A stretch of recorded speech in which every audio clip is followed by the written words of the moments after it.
going on? What's going on? What's going on? What's going on? How is everybody doing today? Hope everybody's having a fantastic week. Fantastic Thursday. Hey, full panel today. I'm not. I appreciate your well wishes, but I'm not. Well, I mean, you know, never mind. As usual. Fuck Nick. Go ahead, Lamar. As always. He popping it early today. Let's go. Wildcard Mar in the building. Big homie Nick Sean in the building. Detroit Mel in the building. We all here. What up, though? So as you see, full tilt today. We'll all the social media to all the I.O.W sports content at the bottom of the screen. Y'all know what it is. Like, share, follow, spread the word what we got going on. But we got a lot to talk about. All right. We got a lot to talk about. And let's start right here. Let's start with some NFL quick hits. Nice. Well, yeah, you know, I figured by the time I like it. Well, because by the time we get to the other sports, you know, you're not gonna have much to say anyway. And I'm kidding. No. Chris Paul's top 5. That's how you. I don't know about y'all, but I'm real curious. Hey, man, you ain't messed up now, man, nigga. You didn't alienate our retarded audience doing that. Yeah, Have you met our audience? Oh, we carry on. True. You, Anthony, showing up right now. I say this. What's up with Minnesota not trying to get any type of value for Dalvin Cook? They just released him and just put him out on the streets. We're acting like Dalvin Cook hasn't had 4 straight 1,000-yard receiving yard rushing seasons. So big homie Nick, what's up? I don't know, man. Down they just traded for DeAndre Swift, so I don't see. You don't need that. That's the same running back, basically. Yeah, I don't see Dalvin Cook going to Philly when they just got DeAndre Swift. And he already posted his on Twitter. Dalvin Cook put up his picture celebrating at the Miami Dolphins Stadium instantly. As soon as he got released, like all the rumors are going to Miami. Rumors are going to Miami. They're in the conversation. Buffalo's a distant third from everything that I've been reading. I don't see him going to Buffalo. I don't either, and I said it in the group today conversation. Going to Buffalo pushes his brother further down the depth chart and allows him to eat less. And as cool as it would be to play with your brother, like if Diggs and Diggs played together, they're the opposite positions, right? They don't affect one another. No, Dalvin going there pushes James down the depth chart, taking money out of his pocket long term because he ain't going to get the reps and the carries. So I think Buffalo, plus financially, Buffalo's in a bad spot. As cool it would be to play with your brother, you're actually hurting your brother more than you're helping him because you got Damian Harris that you signed already from New England there to complement James, and James's Cook is going into a bigger role. So I would be really surprised by Buffalo. You always got to be wary of a team like the Chiefs, you know, the Bengals, Chargers, even though there's no rumors of him connected with any of those teams yet. Denver, right, with Jamal Williams injured and not coming back for the beginning of the year. You always got to be wary of those teams that view themselves as contenders and can come out of nowhere as a surprise. But going to Miami, Tyreek Hill, Waddle. Looks good, don't it? That defense, Ramsey. Looks good. You got a healthy quarterback. You got a hell of an offense. Yeah, you say healthy quarterback now. That's the question. Right, that's another topic for another day. Another topic. But I like the Miami thing because you got I think Moisture is a good running back, and then you got Dalvin Cook. So that's a good 1-2 punch. Yeah. So I do like that. Yeah. Yeah, and they drafted a kid too in the 3rd round who's pretty good. His name escapes me right now. I forget the name. But nobody was trading for that contract. There was an interesting stat Rich Cimini, ESPN New York Jets beat writer, put out today that out of the 48 rushers who qualified last year with 100 attempts, there is a next-gen stat called expected yards per carry, whether you're right or below, and he was bottom 7 with negative 0.2 yards. Right. So meaning what the play should have got, how they view where the hole was, breaking a tackle. he's one of the bottom 7. So I'm not saying, some people on Twitter are saying he's washed. He's not washed. I mean, I don't think he's washed. He's not reading the hole sometime, right? That's all. Yeah. Yeah, But you see it put him in that someplace. one cut system. Miami runs it. We run it. You put him in that one cut and go. I think he's still quick enough and loose enough to be an elite running back, like, top 10, top 12. And you team him up with Breece Hall or with Mostert, you got a nice combo, either team. Well, that's what I was about to say with the Jets and in the Jets mindset. That's actually not a bad thing because I love what Breece Hall was doing before he had the ACL injury, but we're still talking about an ACL injury. Yeah. So, and as much as he's ahead of schedule, he may be ahead of schedule, but I'm saying like running back. Nobody's Adrian Peterson, right? I was speaking to one of my friends today who's a Jet fan. Oh, no. Like, we hope he's good, but you can't expect him to come back year one. That's why signing Dalvin Cook to a 1-year deal makes perfect sense. It's great. No, it does. Now you got somebody reliable until Breece either gets his momentum or if it takes a full year, you have a very reliable running back there. I don't disagree. I want to speak to what Mel said. He said teams being nice and everything. Here's my thing on that tape. I know Mel is a player person, and I'm an advocate for players too. But at the same time, I still look at the other side, business side. And if you're looking at it from the business standpoint, why would you let a player go and get nothing back for him? Get nothing because nobody wanted to trade for that contract. You take on that contract when you trade. Yeah, I understand that. You can always rework. You can figure out something. You don't just get nothing. Yeah, absolutely not. And we're we're not talking. Go ahead. We're not talking about a slouch. Right, that's what I'm saying. Is a top 10 running back in the league. And he was like on the end of his years, something like that. You like, okay, he's 27. Whatever. I gotta see it. And which is like 54 in running back years. You got a double running back age, right? Well, hold on. He at least got 3-4 more years because once you hit the big 3-0 in the NFL, they're already ready to Yeah. You at AARP are 30 years old. Yeah. So then I'm looking at too though, Lamar. Though, what's up with Minnesota letting everybody go? What's their plan? Bro, they didn't let go. I don't see the plan here. What's the plan? But they're replenishing. They brought in Addison after Thielen. They have Madison after, coincidence that they rhymed. Madison after Cook. When Cook got hurt last year, Madison stepped up and they're like, okay, he can run the show. He can be the man. Okay, but let me ask you this, Nick. Madison is good. He's serviceable. But I wouldn't take him over Dalvin Cook. Right. My thing is Dalvin Cook has put up 4 straight 1K rushing yards seasons in a row. And that's with missing time. So imagine I agree with that, Mel. Imagine what you can get if he's 100% healthy from the productivity you can get from him. And I agree. It's not a knock on Alexander Madison. I'm just saying he's not on that level, in my opinion, as Dalvin Cook. So look, if that's Minnesota's plan, by all means, it has to work out. How you get rid of Dalvin Cook, get rid of Thielen, and don't get rid of Kirk Cousins? Know how to throw that one in there. Of course you would say that. I hope Kirk Cousins never retires. Just because I hope Mel always has that axe to grind. It's one of my favorite parts of the show. That is a great point that Mel put up. I agree with that for sure. But look, 100%. Yes, 100%. You go to a contender, you take a short 1-year deal, you play well, you go to a team with a good offensive line, a good run scheme, a good passing attack. And then you cash in with another 2-3 year deal after that. Yeah, go ahead. Or you do the 1-year deals that are guaranteed. You do 1-year deal for $10 million, play well, you get 1 year, $10 million next year. I would go $8 million guaranteed. Me, I would go $8 million only because, and I say this, and the reason why we want to talk about this is because we're looking at the running back value of just overall in the NFL. Now, our running back still important to your offense? Yes. You need pass blocking. You need pass catching from them. You still need rushing yards from them. The only problem is they're not valued money-wise. Well, here's the thing, though. Here's the thing, too. The running back, the way they use running backs is different than they did years ago. Well, yeah. It's evolving the way they use them, too. So you got to look at that part, too. So it's not like you're not Earl Campbell. You're not running. That's all you get. You know what I'm saying? You ain't running to death. Most of them either coming out the backfield catching, they wide out. You know what I'm saying? They're using running backs different, and they're using the 2 running back system.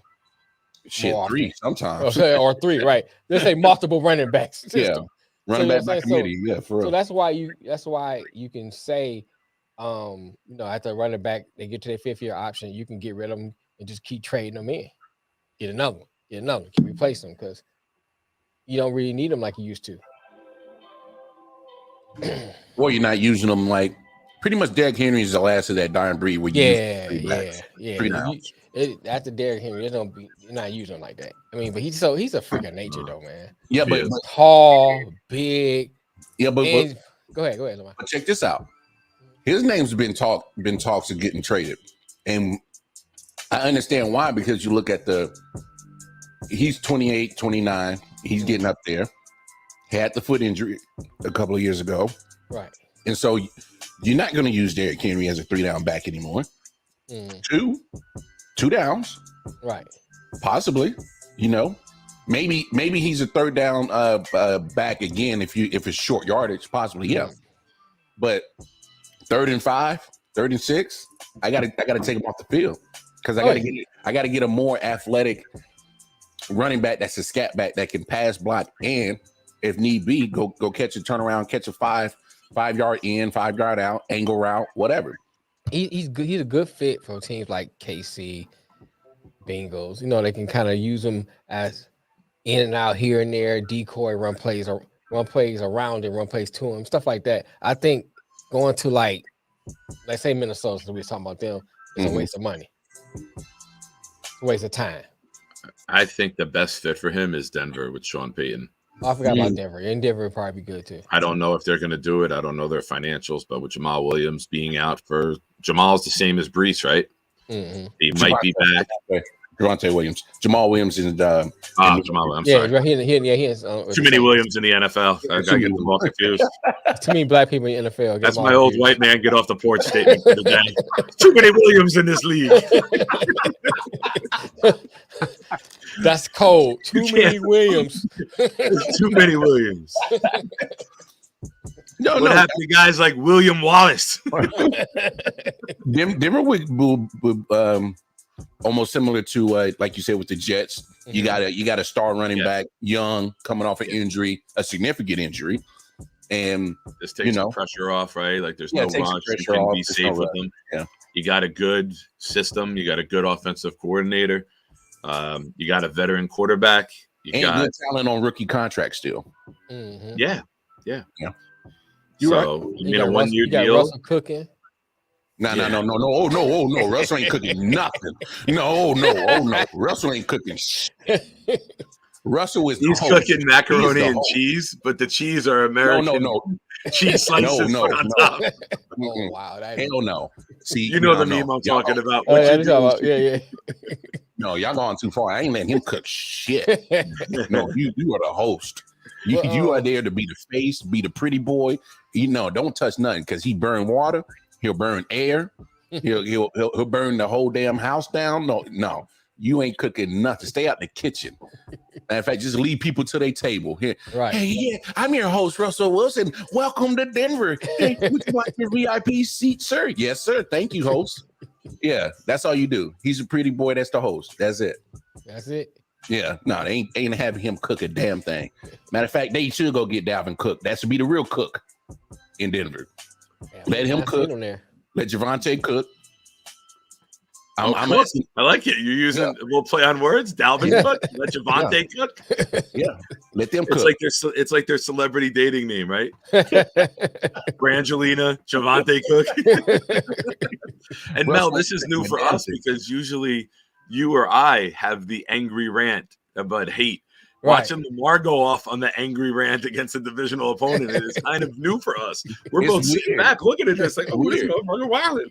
Not only that, glasses. So you see Dalvin Cook get released and there's good. I think there's some good teams that he could definitely land on. Now, I saw Frank Clark just signed with the Denver Broncos. Helps bring some pass rush to them. But guess what? What up, Matt? Yeah, Matt's been in the building. I didn't see it. I'm sorry, I wasn't paying attention to it. You got to throw your glasses on, old guy. Come on, man. What's up with you? I'm not wearing my glasses. So you guys... Frank Clark goes to Denver, get a 1-year deal. Happy for him. He did a lot for the Chiefs. Won two Super Bowls here. I didn't think he was going to be back with Kansas City only because they, he didn't resign. They already released him, and he, they saved almost like 18 to 20 million on the books. And so I thought they at least bring him back on like some veteran minimum type joint like they did with Carlos Dunlap, but it just didn't happen. It is what it is. And so that just like you guys didn't bring back Michael Brockers with the Lions. I didn't want to bring him back. Well, see, that's what I'm saying. Like when you get pass rushers that, I'm not saying they're out of their prime, but they start hitting 29, 30, it's kind of like, what exactly much more can you have left? Because you're not, an every down defensive lineman. Right. And they got a lot of defensive backs. They switch in and out, man. They got a ton of them. Yeah. They can let Brockers go. But I like when Mel's last comment, because I want to make sure I make this clear too. When we talking about teams and stuff like that, I'm always a player advocate first. I am. But I'm still looking at it, since we were talking sports, I'm looking at it from a team or business perspective. Because to me, that's how you attack it when you're talking about things of this nature, trade and stuff like that. Why did a team trade this player? Or why did a team do such and such? I'm always gonna be for the players. So, but I think when I'm talking about it, I'm not saying that I'm against the players, but I'm always looking at it from a team perspective, a business perspective, because that's what you go and look at, why the team is trading this player, or why the team is doing such and such moves. That's why I kind of attack it that way. Well, you got to look at all aspects. You got to look at all angles of it, because teams do it every year. They do it every year.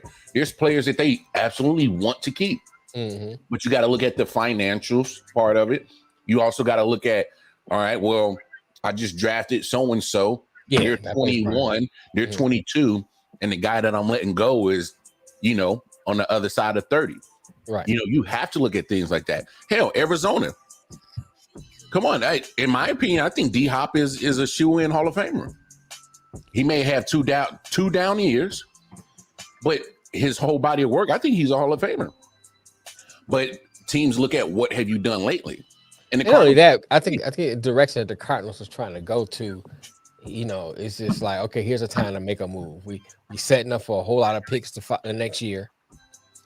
Clean some stuff off our books. No, I think I'm with you on that. Yeah, I think that's the reason why they doing what they doing in this particular situation. It just makes sense. You saw that Madison stepped up nicely. With that. Right. So it frees you up. You take, I think, a $5 million dead cap this year, $3 million dead cap next year. But nobody was trading for him with that contract. Right. They probably wish that it happened pre-draft, where they could have had a better chance of making a move and getting some compensation back for this past draft. Oh, I'm pretty sure they tried. They just couldn't. But now you'll get a 3. You'll get a 3 for a compensation pick next year. Oh, no. I don't think you get a comp if you get cut, right? No. You only get a compensatory pick if a player signs with another team or something like that, where you actually lost him, not because you. I think he was a free agent. I don't think you get the comp if you cut him. Yeah, I don't think you get it if you cut him either. Yeah, just turn the guy a solid too. Where right? you at, Matt? You've been a good. Yeah, where's our statistician? But yeah, I think Miami's the front runner. No state income tax, a good team down there. You got some other stars. He played at Florida State. Yeah, so it's tough to sell people to come to the Northeast when you got Miami, who's finally looking like they could be a competitive team if healthy. True. You got Miami Beach. You got no state income tax. 85 degree weather just about all the time. Thong bikinis. Yeah, and that's in the Dolphins locker room. That's just in the Dolphins locker room. But no, player movement is going to happen. It is what it is, and that's just that's part of the game. But the main thing I took out of that whole conversation is Mel supports the players. Lay on the floor. You've been robbed. Let's transition this thing over to the NBA world. Obviously, the Okay, can I tell him real quick? Hey, can you look up compensation picks? And if you get a compensation pick for an NFL team, if you cut a player, I know if a guy is a free agent and signs, I don't know if you get a comp pick if you cut him. Testing 1 2. Thank you. 1 2. Hope the little guy's okay. What's something wrong with him? Nah, I don't think so. He just probably want to go pick him up. Oh, okay. What's next? What we got? Yeah, let's transition this thing. Last night, Game 3, NBA Finals, and let's get your thoughts on this game. Denver pretty much dominated second half. It was a good game at halftime. The first half was good. Yeah, it was competitive, and then halftime happened. And then Denver came out and rolled in the third quarter and pretty much started separating, and pretty much just stood firm through the fourth quarter. I mean, I don't know about y'all, but this is what I was worried about with the Miami Heat. When you are already outgunned, out-talented, and this is one thing that I think a lot of people need to key on. Jeff Green, who's not the most spark plug type of player for the Denver Nuggets, was emphasized, and they had a mic. He emphasized of urgency and finishing, and because he didn't like the effort that the Nuggets put in Game 2. I think the Nuggets after Game 1, they saw that like, oh man, we're so far better than this Miami team. Like, we just gotta show up. And then that's what they did in Game 2. It felt like they just showed up, and Miami made them pay for it, and they took a game from them. And I think that was probably a lot of thing that they emphasized on, because they sat down for like 2-3 days before they had Game 3, between Game 2 and 3. Right. And you could tell that they emphasized on it. And I mean, I don't know what do you do when Nikola Jokic is already good as hell, gets a 30-point triple-double, and oh yeah, our point guard is good as hell too. He gets a 30-point triple-double. I mean, what do you do? Just going back to Miami and chill. Lose. For real, that's it. Pray.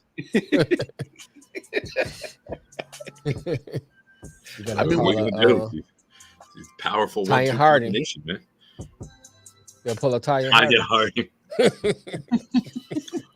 All the villains in history, and he had to choose the white one. Damn it! Well, the best player white. I think a white on white crime. Oh yeah, that's yeah. Only such a player to free. Okay, yeah. That's okay. Thank you, Matt. Appreciate it. Matt. That's what you got. That's what we got you here for, MJ. Man, I said that in the second game. When Miami won, I said they barely beat them. You know what I'm saying? Denver lost the game more than Miami beat them. So when Game 3 came, they proved that point. Oh shit! The Yankees are playing now. Oh, right. They had the smokeout game the other day. Not your type, Lamar. A different one. Yeah. I just think Miami. Denver's a way better team, man. Way better team. Miami has to play superb, top notch every single game, and I don't see that happening. Mistake free for the last 4 straight games. I don't see it happening. Yeah, they got to play a perfect game. It's not gonna happen, man. So, and Vincent shit the bed after a good game too, a great game too. Well, no, and I'm glad you guys are bringing that up, because that's what's really killing Miami.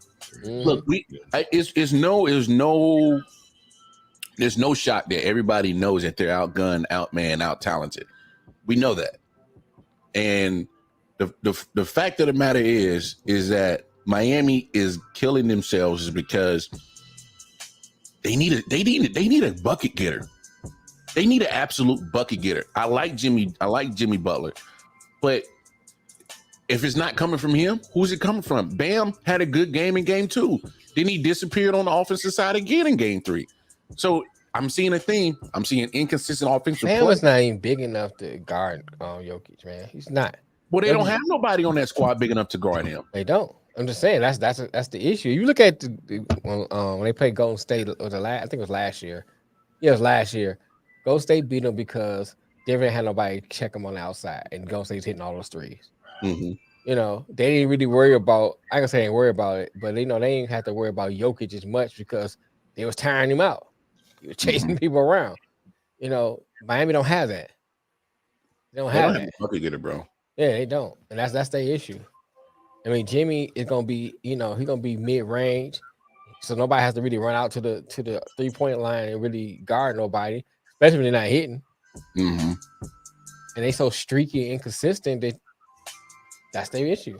Caleb Martin, Duncan Robinson, Max Strus, Gabe Vincent, Bam Adebayo. Those are 5 guys that you are hoping that you get consistent scoring from, but you're not. They have 1 game up, 2 games down. 1 game up. That doesn't help. Tyler Hero had a better game than all of them. Yeah, but Tyler Hero, look, I like Tyler Hero, but I think he still fits the same mode as those other 5 guys. I'm talking about last series. He's still out though, right? He didn't play yet, right? That's my point. He's still out. That's my point. He had a better game than all of them. He didn't miss any shots. He's like Carmelo in the finals. Never missed a shot. So my thing is that's why I'm saying, look, I know this might never happen, but I think Kyrie will be great in Miami. You got a bucket getter.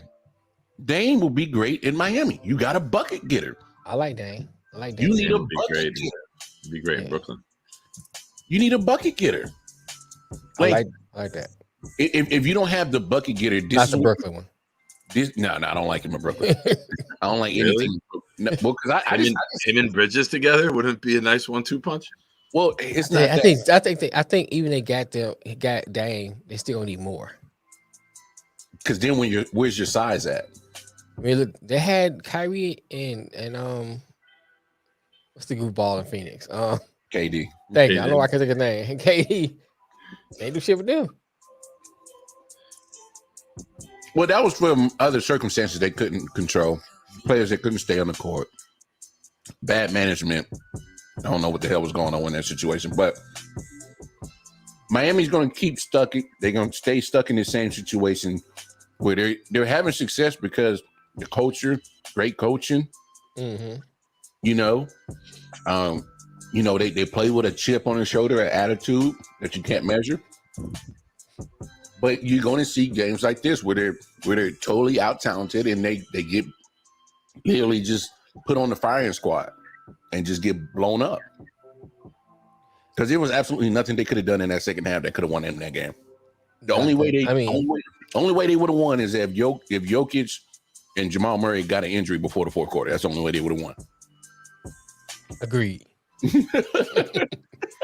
It's nuts, man. This series over with, man. I think it's still going 6. Okay. I think Miami's still gonna. Okay. They're gonna. That's the most submissive. Okay. You can't. I don't think they're gonna go down like some chumps in Game 4. And at the end of the day, they still got Game 4. I'll tell you what's gonna happen in Game 4. Game 4 is gonna be a close one. Denver's gonna win.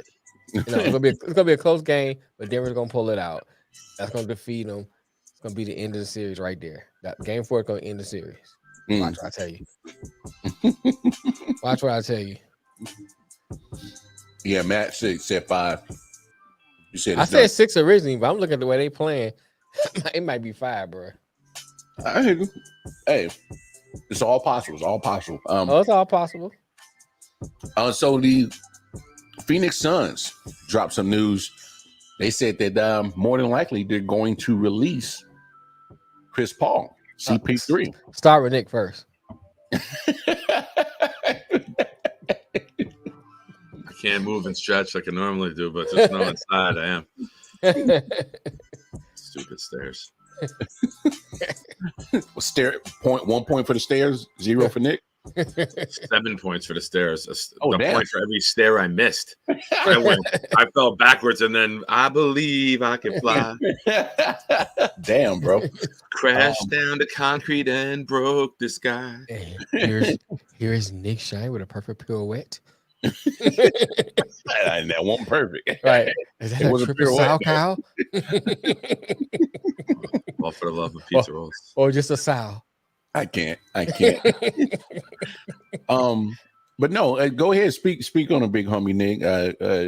CP3 more than likely out of Phoenix, and where do you see his best landing spot at? The toilet bowl, because he's shit. He don't win.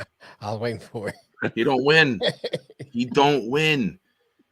I don't care. Like, I don't care. Like, I know you are a big supporter of him, and I know we're gonna get into that. Wherever he goes, ain't gonna win shit. You can put him on the Nuggets right now. He'll fucking fuck that up. There are certain guys who make teams better. And then there are certain guys who compile statistics and never have clutch moments.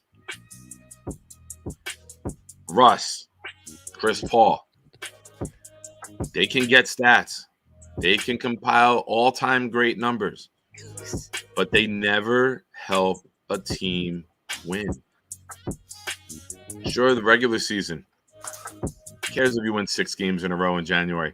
This isn't a shot at Matt's team, but I remember Knicks fans, because I live in the market, going ballistic on Twitter for a win streak in February and early March. Those games don't mean shit. To be fair, that's typical Knicks fans. To be fair, that's typical Knicks fans. Well, I'm in the market, so my timeline on social media is flooded with when they had a win streak. It goes for any fan base, right? Like, I don't give a shit what you're doing in January, February, March. Do it when it matters. And Chris Paul has never been a part of a team that did it when it matters. And when your biggest argument is, oh, the year they were gonna win, he got hurt.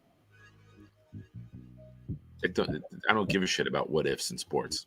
Give me concrete, not the one that I fell on yesterday that fucked up my body, but give me concrete evidence. Sure, nice statistical player, nice fantasy player to have on your team. You haven't won a goddamn thing. And throughout the course of basketball, elite point guards have been able to win titles. The majority of them have been able to win titles. I know it's a different game now, and it's more about the swing man and the three-point shooter and the three-man who can penetrate and then kick it out. LeBron's last title, he led the league in assists. First time leading the league in assists. He was able to facilitate as a point guard and get the team a title. Changing a role that he never played. Nah, don't say that. He's been playing that role. That's been his role. That's been LeBron's role. That's been LeBron's role his whole time in the league. It was the first time leading the league in assists. Chris Paul's done it many times and hasn't done shit with it. Let me rephrase it and just say that. We know LeBron has been a great facilitator. That wasn't a dig at LeBron, but that was the first year that he went full point guard mode, right? LeBron going full Shannon Sharp on here. No. I was just saying, like, come on, like, that's been LeBron's role his whole career. I wait for you to say, skip. Nick. What's up, Gino? What's up, man? If I'm playing a skip role, listen, boy, you let me talk first. I don't need to hear from you. Put your glasses back on. Back on. Now. I'm gonna slam my glass like Leonardo DiCaprio and then go unchanged. No, jump in here, Detroit. Can't win, right? Can't win. I want a winner. Yeah, no. I mean, I want a winner. I say some of the similar things that Nick says. Some of the similar things. I can't fully agree with Nick because it's Nick, but I will say this, man. If you're looking at his whole body of work, and that's what any player, what we always talk about, they win a championship. Mm-hmm. So my thing is he never won the big game and then my thing on top of that is when he gets to the big game, he shits the bed. It'd be different if he gets to the big game, perform well, and a team loses. I won't be as hard on him as that. But when he gets to the big game, he doesn't perform. That's on him, and I think that's what makes it worse for Chris Paul and his legacy. Fair, It's like throughout you go to Oklahoma City, he elevated that team in the regular season. When it came down to it, they didn't win nothing. Gets to Phoenix, same thing. Phoenix looking good. One year they had one of the best records in the league. gets the championship, lose. And in the championship, he disappeared. He has a few good games here and there, but basically disappeared. For the most part. For the most part. Yeah. So I think that's the biggest knock for me for Chris Paul. Now, speaking to where he goes from here, to me, he should retire. Why put your body through that? You don't seem to be able to stay healthy throughout the year. There's nowhere you can probably go, to me, that he's gonna really win a championship. Retire. Yeah. It's over with. Sometimes you gotta look at what you have and say, you know what, ain't nothing I can do. Go make more State Farm commercials and chill. That's it. Yeah. Hey, not a bad take from both of you guys. And oh, I forgot. And fuck Nick. Okay, go ahead. You had to throw that in there. Most important part of the argument, right? Racist mother. I mean, look. What's up, Gino? I think Chris Paul, and we'll talk about top 5 point guards in a second. For me, I mean, no cat of the bag. I still think go about top 12 to get him in the conversation, but go on. I still think he's a top 5 point guard in history of the NBA. But right. What's your argument? No, we'll get to that. We'll get to that in just okay. a second. But I agree with y'all. Now, for me, I think it's disheartening when you see him in the finals a couple of years ago and he wasn't consistently playing well to get a championship. That was bad. It does look bad on his overall legacy. It's a knock on it. But let's put into context where man, they were going against a juggernaut in Giannis. He refused to lose that year. Roster wise, you can make an argument. Milwaukee probably would have been a better built team than Phoenix. Regardless, you got to the finals. You didn't play well. Your team, Anthony. What's up, AR? What's up, buddy?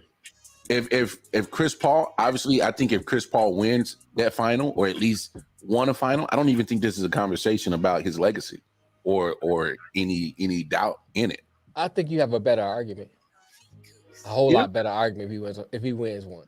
You have a whole lot better argument. I'll give you that.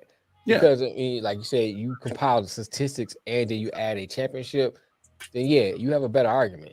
Yeah.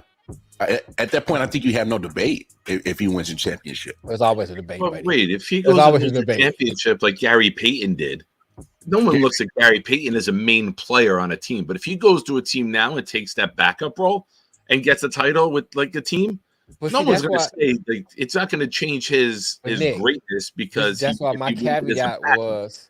That's why my caveat. Well, my argument was that he did not perform because you still consider Payton one of the best point guards. Yeah, but Payton didn't win a championship. I know, I'm saying, but he won one title. Gary Payton did not win a championship, bro. He won a championship with Lakers, wasn't he? No, that Lakers team did not win a championship. They got beat by the. You should know this. They got beat by Pistons. They got beat by Pistons. Yeah, come on, what are y'all doing? He won one. Didn't he win one in Miami? I'm on hoopshype.com and it has Gary Payton one NBA title.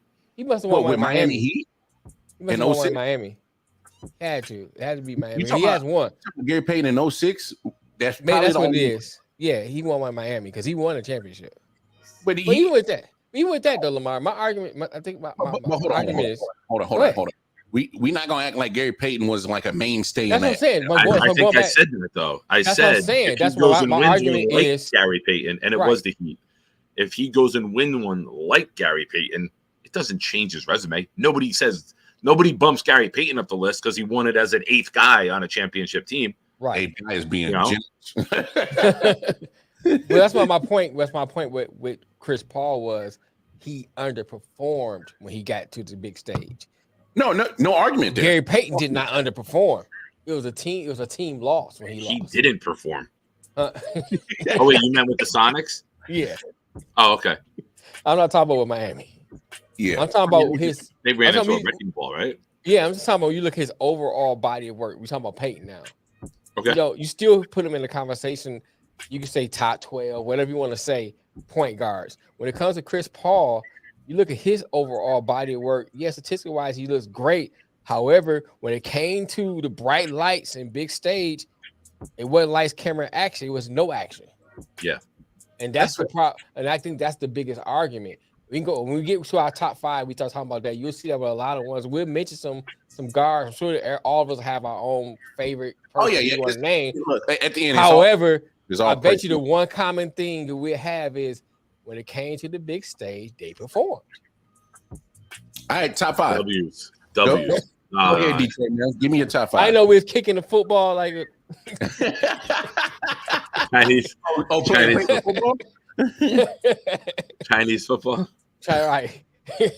Go ahead. Say this though. I want. Here's my honorary mention before I get to my top 5. Okay. Nick Van Exel. Okay. I think that I don't think he get a lot of shine when it comes when people mention. I was always against Nick Van Exel because he played for Cincinnati and they played Michigan. But as a player, I think he was a great point guard. I mean, I won't put him in the top 5, but I think he's an honorary mention. Mm-hmm. I gotta put Iverson up there. Iverson's in my top 5. And I think Iverson, and when I talk about Iverson, he's in the conversation when I go to the Tupac and Biggie conversation. I think a lot outside of people who's in like the New York, New Jersey area, they usually go Biggie because of proximity. That argument is a proximity argument to me. Mm-hmm. Most of the time. But when you look at my argument for Pac is always when you look at Pac, it's the whole persona you get with Pac.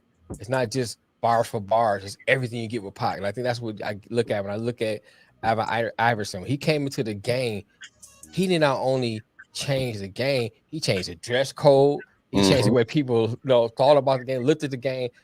When people wanted to be like Iverson, people wanted to wear the braids, people wanted to wear the baggy clothes. Yeah, he did a culture reset. Yeah, he did a culture reset. So I think when it comes to Iverson, I look at him bigger than just the game. Basketball, yeah. I can't count him as a point guard, though. Yeah, I feel like he's a shooting guard for me. Because Eric Snow was the point guard when they were going to the finals. Like AI is like Steph, right? He could play that point if he needed to at certain points in the game. But we all look at him more of a scorer, so I wouldn't include Iverson. Like me personally, I would include him in a shooting guard list. I wouldn't include him in my point guard list. But that's me. People view him differently, right? He's that tweener, he's an elite tweener. Right. You know, like you could look at LeBron as a small forward or a point guard. Some people view LeBron as a Magic type. You know, some people view Scotty as that because Scotty brought the ball up a lot, and Paxson was like the shooting guard, and Jordan was like the small forward a lot of times, getting the ball in the post. Right. So even though they're labeled as, Jordan shooting guard, Paxson point guard, Scotty small forward, we watched the game. We knew Scotty was bringing the ball up the majority of the time when he was in. Oh shoot, yeah. Magic is in my list. Got to put Magic in there. Yeah. Trying to think who else I should have wrote it down. You read it down? No, I didn't. I was doing something else. I gotta put Isaiah in there for the Piston thing. I was about to say, I was waiting for you to say it. I was like, I gotta say Isaiah. I gotta put Isaiah in there. I was about to say, I was like, you're taking too long to even bring up Zeke. What the hell is wrong with you over there? I'd like to put Stockton in there because of the fact that when Stockton played, one thing I can say about Stockton, he didn't look like your typical point guard. But he performed every time he played the game. He was tough, able to shoot, hit the big shots, pass. I like Stockton. Nash. Is that 4? That's 5 right there. You said Iverson, Zeke, Magic, Stockton, and Nash. Yeah. That's 5. That's 5. That's what you sticking with? I'm sticking with that. Oh, no. Wait a minute. Hold on, wait a minute. You said honorable mention was Nick. It's Nick. I'm gonna take Nash out and put Jason Kidd in there. Okay.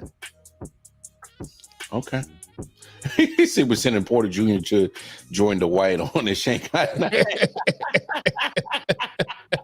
What's up with his dad? How you doing, man? That's hilarious. I like that. All right, go ahead, big homie Nick. Top 5. Give it to us. Magic, Stockton, Isaiah, Oscar, and Kidd. Yeah, Oscar. Yeah. My next 5.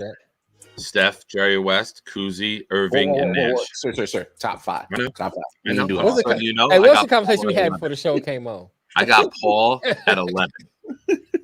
Like, come on. Oh, you see me at 11. I got Paul at 11. Like, it's a Chris Paul discussion. I got Paul at 11. I was looking at the fair. list of guys, and I'm like, who would I take over Paul? So my top 5 are Magic, Stockton, Isaiah, Oscar, and Kidd. You All right, so let me. So you would put Litter over Paul? Say again. Would you put Damian Lillard over Paul? He's No, more. because I view Lillard more as the shooting guard, like an Isaiah, right? Like, I know he plays point, but I view him more as the scoring point, like Kyrie, right? But like, I think Lillard's got to do a little more. Come to Brooklyn, then I'll definitely. Oh my God! You'll keep putting that in there, huh? Come to Brooklyn, and I shall reassess. He said I shall reassess. You know what? And I forgot about Kyrie. Well, is Kyrie a true point? Kyrie's prime is better than Chris Paul's prime, in my opinion. I agree. Clutch when he won his title because of a shot he made. That matters. Clutch matters in NBA, right? When you're ranking players in the NBA, why is Jordan 1? 6-0 in the finals. Did it when it mattered most. Well, go ahead, Tennessee Lamar. I mean, y'all lists are amazing because y'all throw this dirt on CP3 and y'all name it. It's not dirt though. It's not dirt, bro. It's not dirt. It's not dirt. But y'all first all time in assists and steals. It's Stockton okay. went to 2 NBA finals and played great. What did he win though? What did he win? He didn't win them because he went against the greatest player of all time. Hold on. What was my argument on that though? No. But the argument, and I hate that you're going to make me fucking agree with Mel, but when Paul got to the finals, he performed poorly. Hold on. Stockton performed well there. And Stockton wore the booty shorts. Performance is fine. Did you win or lose? They lost. Okay, so my thing is that puts him on the same level as CP3. Because you can perform well in a loss and not be the reason that your team lost. Is a loss. I disagree. You can shit the bed and be the reason your team loses. Address it. Chris Paul and Stockton has the same amount of NBA championships, which is 0. Yes, but this is where the eye test and logic then come in. Chris Paul shit the bed on the big stage. I'm gonna tell you how logic. This has logic though. This has logic. A loss is a loss. If you put 2 players, when you look at it like that, yes, I agree. Hold on, but when you're looking to break down an individual player and his significance in history, you're gonna factor in how you performed on the big stage when you're doing an all-time ranking. No, but okay, hold on. Let me ask you this, Lamar. If you put 2 players, whoever it is, next to each other, and they are, let's say, identical players, you got to find features that separate them to make your decision. Yeah. Right. So if you're looking at Chris Paul, hold on, let me finish So then, with your theory, you should have neither one of them in the top 5. Yeah, right. Lost. No, I'm going off of y'all theory because y'all keep talking but you're about. not letting me finish though. My point. Now, I'm not saying it. That's not what I'm saying though. That's not what I'm saying. That's not what I'm saying. You looking at a linear argument with no kind of nuance to your argument because y'all talking about my logic has nuance to it. I said if you're looking at Chris Paul and you're looking at other players, because I even said this when I brought up Gary Payton, the performance has to be added into that too, because how you separate those guards or players in general that didn't win anything? How do you put them and measure them up and you're talking about legacy and all time?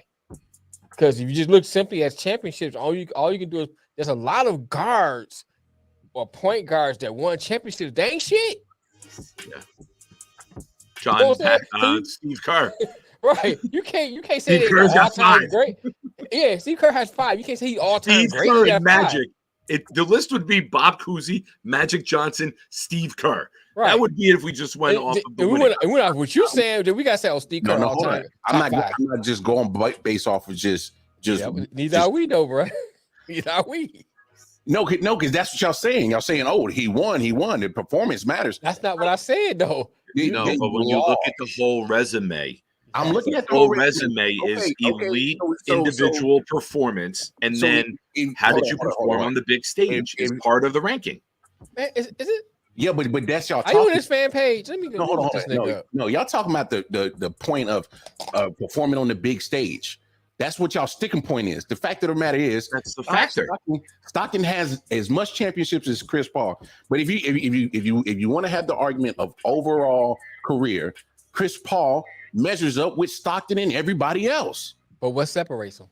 What separates them? Wait, you're talking about. I'm asking you. What separates them? No, I agree with you. Take my argument out the way. What separates them? His playoff performance in Stockton is a little bit better than CP3, but at the end of the day, he has the same amount as championships as CP3, and CP3 is on the same pace and has done just as much as Stockton stats wise.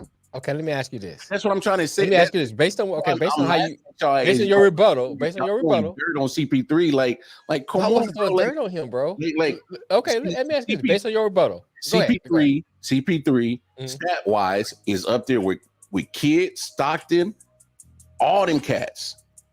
Mark Jackson is up there in assist, under appreciated name at point guard. Sure. He's at 6 in all time assists.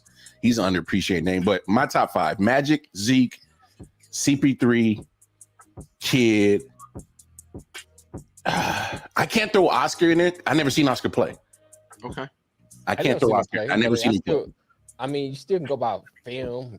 That's fine. But I'm saying, for me, and obviously we all know that all this is going to be subjective because right. of what we've seen and what we know. Okay, go ahead. And then I'll probably put Nash at 5. Okay. And I actually struggle with that one because, and the reason why I got Magic at 1 is because Magic, great point guard, and he had the size advantage. I think Magic is Magic. I think Magic is the same argument as I say with Allen Iverson. What Nick said. God, dog, I'm gonna get out of this thing. Wait, hold on. I hear what you're saying, but I'm saying Magic was counted on for facilitating first, didn't actually playing like a power forward or a center. Right, I'm not disagreeing with you. I'm saying, but when Magic played, it was nothing like him.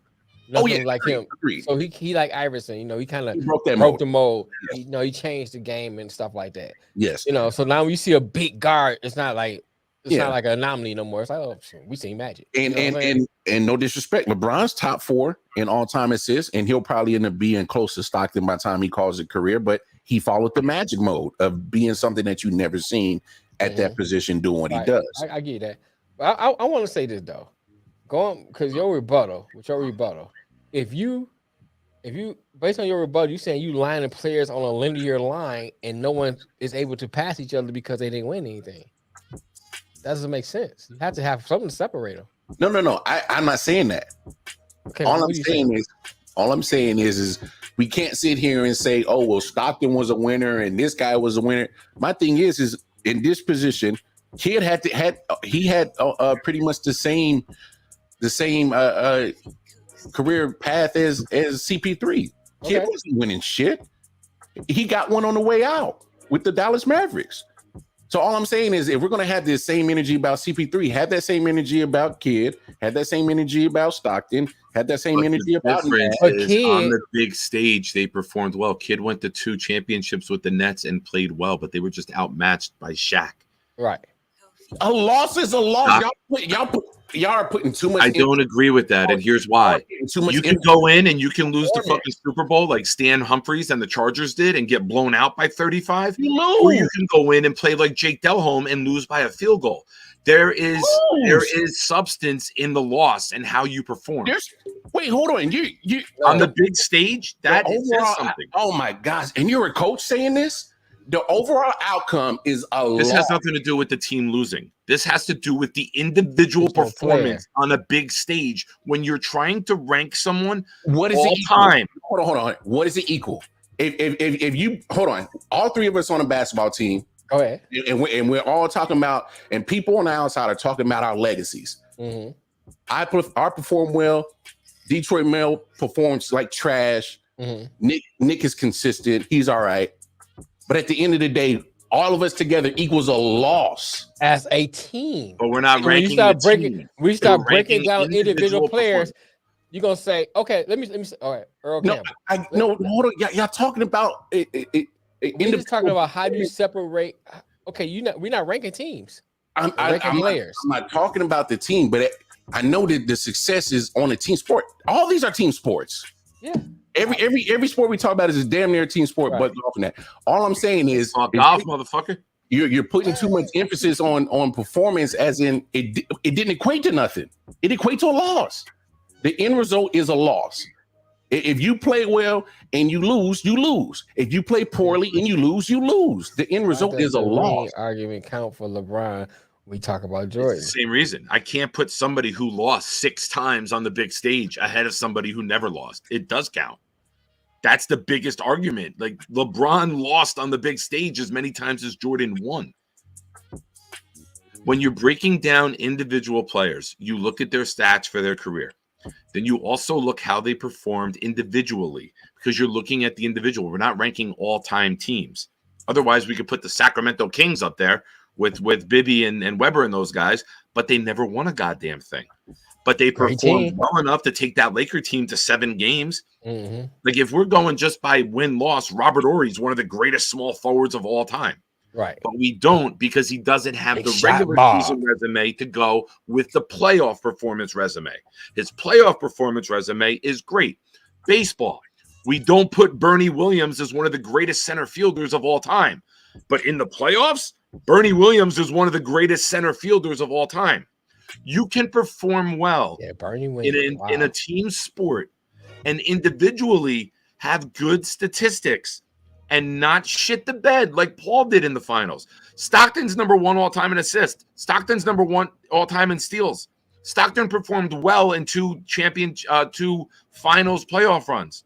But what did it equate to? What did it equate to, Nick? What did his performance equate to in the playoffs? What did it equate? Getting better than CP3? Getting outmatched by a better team. He didn't shit the bed. Stockton did not shit the bed, though. It didn't equate to a championship.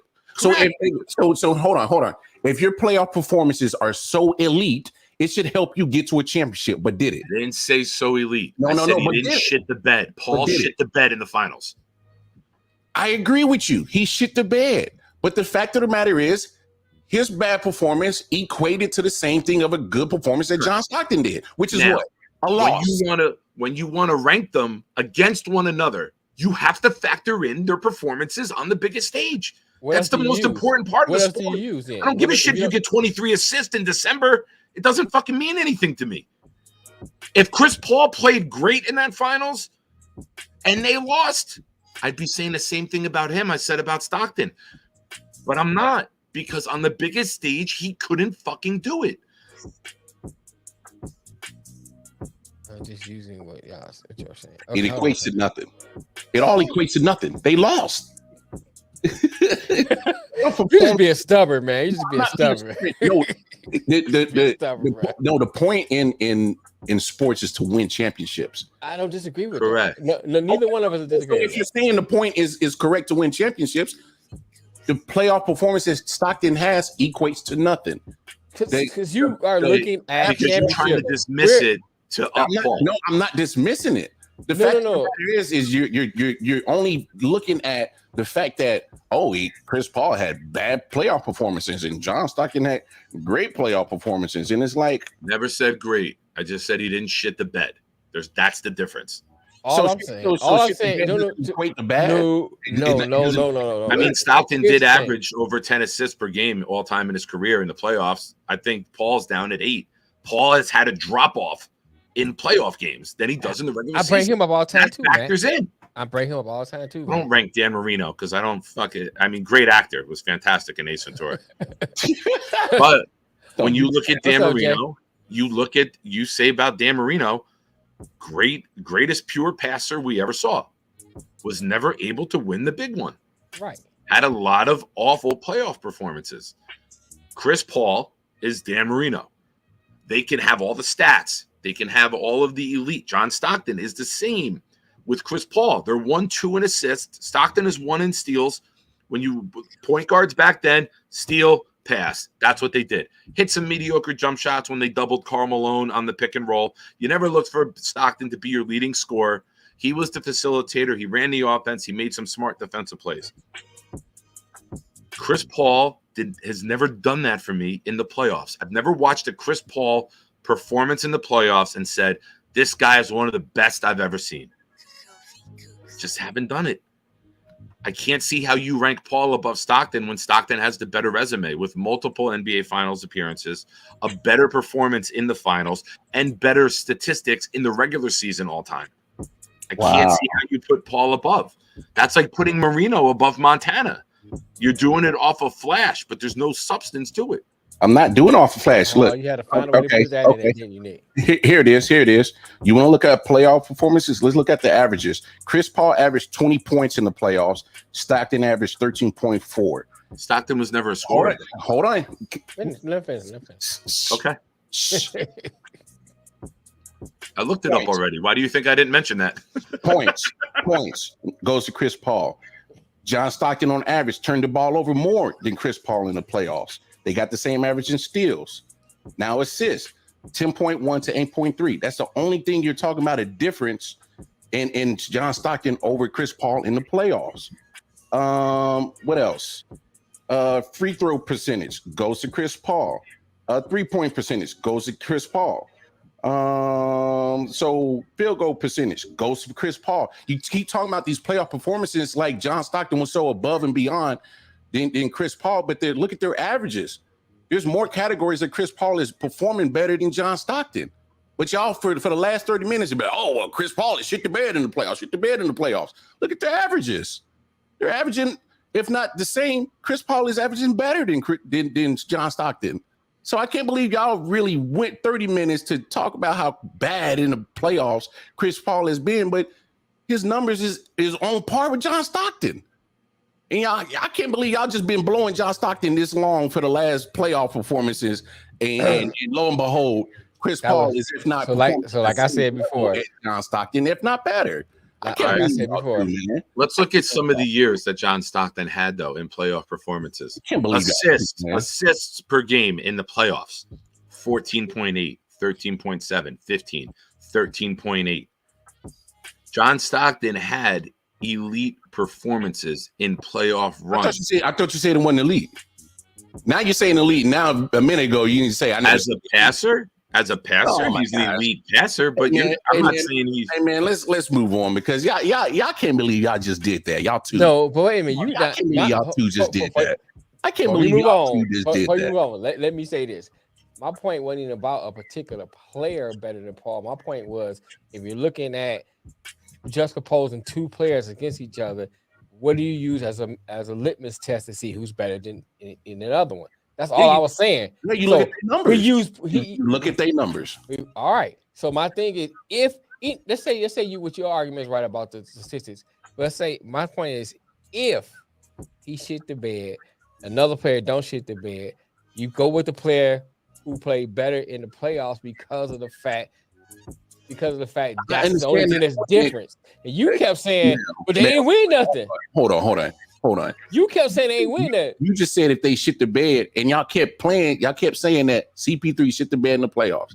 Okay. And I just gave you. But that wasn't your point, though. Your point was. Hold on. I compared him to a person that y'all said performed great in the playoffs all the time. And it's John Stockton.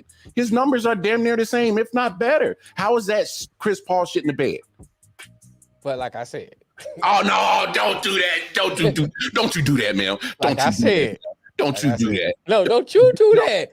I was speaking to your argument. I'm not saying I'm speaking to your argument. That's all I'm saying. Your argument was championships. I said championships don't always amount to saying better than others. No, hold on, man. That's your rebuttal. Let me say that's your rebuttal. No, my rebuttal is y'all saying that Chris Paul shit the bed in playoff performance. Oh, don't you do that. Now, don't you do that. No, that's what y'all said. That's not what you said. No, that is no. I said. Okay. I said. I got to agree with y'all. I'll rewind. I got to take. He didn't win championships and didn't perform to the expectations that we all thought that he should have to win a championship. I agree with y'all on that. Okay. But what I'm saying is, if that's y'all definition of him shitting the bed, and y'all comparing him to, and y'all said like other players like John Stockton never shit the bed in the playoffs, his numbers in the playoffs averages are just the same. Finals is what we said. Don't change it. Don't change the conversation. The finals are the playoffs. Come on, Nick. Don't do that, dog. But we're talking about on the biggest stage. Gosh. And you're trying to twist and twerk the conversation to fit your agenda instead of just being open-minded about it and just flat out saying Chris Paul he underperformed from his career stats in the finals. In the finals, he averaged 8.2 assists per game, which is over an assist lower than his regular season average. His turnovers per game were 3.5, which is higher than his regular season average. So in the finals, on the biggest stage, which we're using to differentiate two very similar regular season players, you go to the biggest stage and say, how did they perform when it mattered most? His numbers drop. No, you're moving the goalpost. We said playoffs. Now you're saying moving the goalpost. I'm finding a differential point between two very statistically similar players. No, you're moving the goalpost. You have to do. We always said playoffs to begin with. Now you're saying finals. CP3 went to the finals. And there's no way you can have Chris Paul in your top 5. You got to have Magic. You got to have Curry. You got to have Isaiah. You can't have Paul in your top 5 if you're putting weight on rings. I didn't put weight on wings. I said you guys are putting. I said you guys are putting too much emphasis on playoff performances when I just proved to y'all that playoff performances, CP3 is on average with the guys that y'all keep saying are performing. What we both said, though. Oh my gosh, that's not what you said. Okay. We both said, how do you perform on the biggest stage in the finals? We've always said playoffs. Now you're saying finals. So now again, you're moving the goal. To differentiate him and Stockton, yes. In that individual matchup, you gotta look for so you're comparing 2 NBA finals to 1 appearance. Go ahead, and it didn't make your point. Go ahead. I don't know why you can't be receptive to this. Like, no, I am being receptive. They're 1-2 all-time in assists. Right? Hey, sir, I'm giving you the floor to make your point. 2 playoff appearances, 2 finals appearances by John Stockton, comparing it to the 1 NBA final. Go ahead, and then make your point. Paul's numbers went down in the finals based off. Make your point. Make your point. Do it. Get to your point. 1 NBA final appearance by Chris Paul compared to the 2 NBA finals by John Stockton. Make your point. That's the point right there.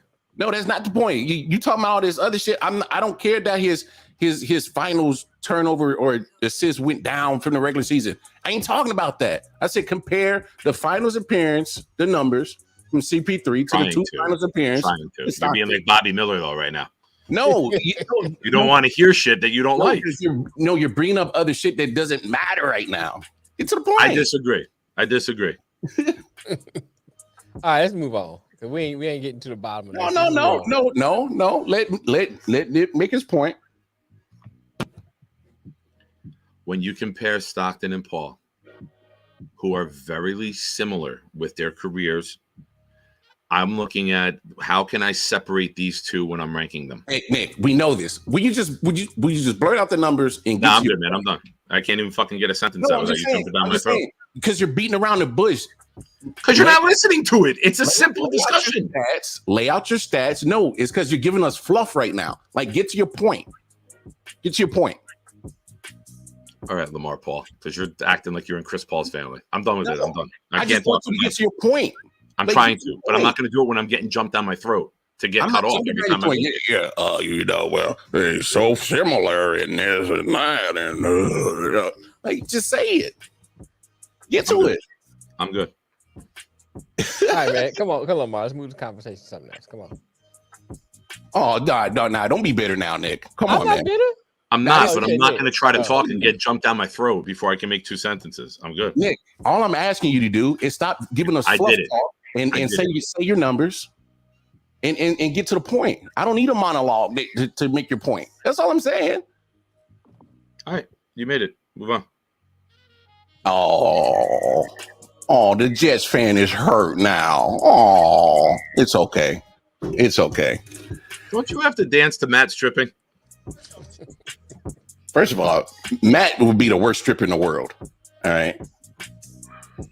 Can we not talk? I love you, MJ, but you'd be the worst stripper in the world.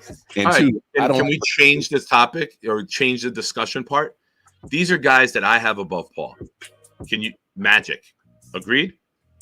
Yes. I think any one of us can argue Magic with 5 titles is the greatest point guard of all time. Everyone agree? I agree with that. Right, Lamar. Even though you want to hate everything I say right now, I'm not hating on anything you say. But you have to agree. Magic is the best all time, no dispute, right? Wait, I'm confused. First, you wanted to go on with the conversation. Now we're continuing. Just let me know. Just let me know where we're at. I thought I clearly said I'm going to change part of it. I'm going to look where can we rank Paul. Do you rank? You said you rank him above Stockton, right? Oh yeah. Mel, do you rank Stockton or Paul? Which I'm sorry. Say it one more time. Stockton or Paul? Oh, Stockton. Okay. Isaiah or Paul? I got Isaiah. Oh, Isaiah. Okay. Oscar or Paul? I got Oscar. I'm not going to put Oscar in this conversation. From based on what I heard, I had to say Oscar, but like I'm Lamar, I haven't even seen him play. I never seen Oscar play. Okay, I'll say that. That's fair. That's fine. Kid or Paul? Kid or Paul? It's a very good comment. Kid Paul. I would go Paul, better scorer. Okay, that's fair, but I it's not a no-brainer, right? No, it's not a no-brainer. That's Steph or Paul. I got Steph. I don't know. Steph to me is more of like almost like Iverson. I would put him more of in the shooting guard type. That's fair. To each its own, right? That's fair. Yeah, I go Steph. All right, Jerry West or Paul? Never seen. I never seen Jerry. Okay. So then the same is for Kuzi, right? Yeah. Right. I'm not close to y'all age. I might have seen him more than I have. Kyrie Irving or Paul? Kyrie. When it's all said and done, Kyrie will be better than Chris Paul. Okay. Kyrie still has time. He still has a lot. I think he still has like probably, I would say a solid 6-7 more years that he could add on and compile some numbers. So I would probably put him over Paul when it's all said and done. That's fair. Steve Nash or Paul? Better scorer and slightly better defender with Chris Paul. I would go Chris Paul over Steve Nash. Well, here's where I go to my argument. I say, what do you do? The playoff argument. You know what I'm saying? Because I'll say I like Paul as an overall, because some things Lamar said, and I started thinking about, how did he perform in the playoffs? When he get to that big game, who got to depend on better. So that's when that argument comes in. But for the most part, I say Chris Paul. So we just cut and dry. Okay. James Harden or Paul? Oh, don't even put James Harden in this damn conversation. Don't do that. Really? Chris You don't Paul. count him as a point guard? Chris Paul. All right. No, give me that, Lamar. Go with that. Too many turnovers. Let me quote you. Speak on it. Too many turnovers. Too many turnovers for James Harden for my liking. He would give you the assists. He would give you the scoring. He ain't giving you shit on defense, but he's too much of a turnover machine, and he's going to give the opposing team too many opportunities to score, and it's going to cost me a game. I couldn't do it. Okay. Yeah. Couldn't do it. Russ or Paul? And I think they're Did you similar. say Russ? Russ. Paul.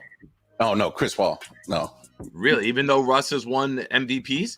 Go look at the top 5 Russ has a lot of leaders in turnovers, and you'll see. I know he does. I'm no Russ apologist. Please don't. But I think that's his contemporary, a guy who puts up great stats, but can never win. I think that's a good contemporary for him.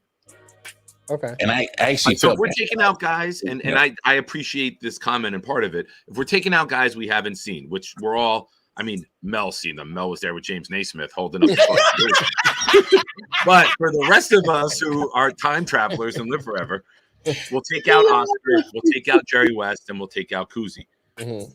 I think Paul sits about 7 or 8. If you add those 3, I think he's down around between 10 and 12 because he's got a beautiful regular season resume.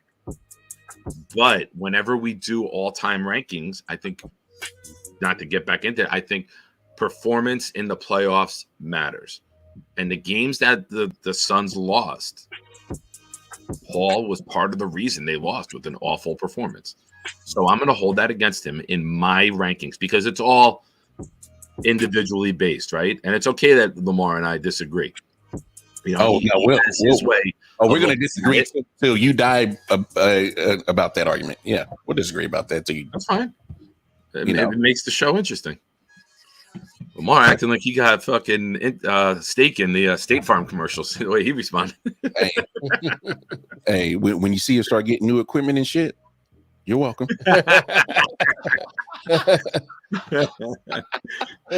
Motherfucker, we just want you to get a watch to get on the show at 4:00 Eastern time. That's all we want. We're not picking. First of all, he went there. First of all, who was the last one to log in? No, we not doing this. I don't get up out of the bed, dude. I got a broken toe. I got a concussion. I got bruised ribs. I might have a torn pec. I waited till the YouTube said show upcoming, and then I got out of bed. Hey, because of the fact that you got all those things hindering you for getting up on time, you should have added another hour, including the CP time that you knew we was going to be on to be ready. So therefore, for me, CP time is crippled people time. So I did factor that shit in. We all on the CP team. And I don't mean Chris Paul, motherfucker. And that's what we do here. We put a pretty little bow on our discussions. I got to take this call. They're probably calling me to tell me what else is wrong with my fucking body. Man. I'll be back. Hey, please hurry back, Nick, because we got a great conversation to talk about. No, that was great for the show. Even though y'all two busters. Why you can't just go say it's great? Move on, sir. Why you have to bring all that other stuff up? What you mean? You two guys. Y'all. You can just be like, hey, that was a great conversation. Hey, come on. Segue to something else. You two guys. Thank you, MJ. Thank you, MJ. He said they was all on your ass. Thank you. I was not. I was just trying to see where you coming from and trying to tell you what my argument was. No, you kept saying your argument's here. So my argument is not there. It's right Here's here. a good point from Jay that I think we missed in that. You gotta look at CP3's durability in the playoffs. Now, if you added that in, I would have had no issue with that because you can't argue that. You know what I'm saying? You can't argue that. But I guess that's my overall point. You know what I'm saying? We looking at all those factors. Let me say that. Can I say that? Is that all right? Is that good? Yeah. So I don't want you jumping down my throat. You know what I'm saying? I want no smoke. You know what I'm saying? I'm just trying to get to the show, sir. So I go have some dinner. That's all I want. All this hostility. I'm like, hey, this nigga move back to KC and he become a nigga for real. Not hostility, bro. I'm just saying. All I'm saying is let's be equal on the energy that we have for certain players. Hey man, my energy was the same, period. Look at this, hey man. Hey, my energy was all the same the whole time. I was just trying to prove my point, and you were like, "No, come on, man, no." I'm like, "Hey, hold on. Hey, I'm mad you look like the Elmo meme when you just right." Also, I should say, "No, come on, come on, Timmy." Let me get the glasses on. No!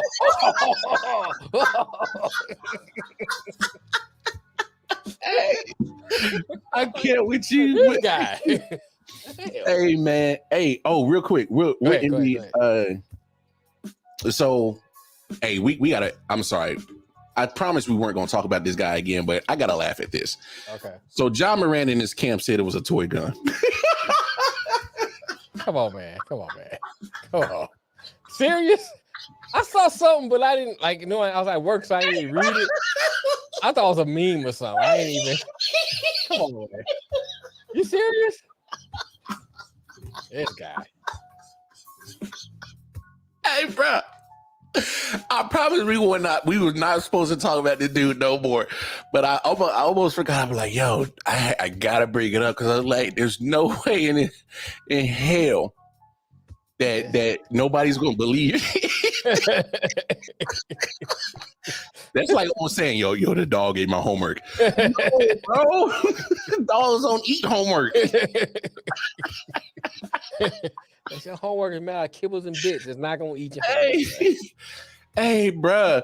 He said the fact that it actually got reported that him and his peoples had it was a toy gun.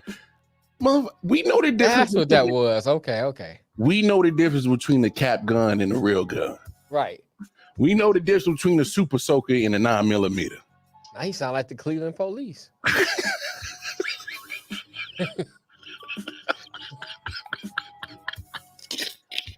Everybody know the Tamir Rice story. You know what I'm talking about. Yo, That's why I thought that was funny. I mean, Yeah. hey man, Not speaking on John until he get hey, back on the no.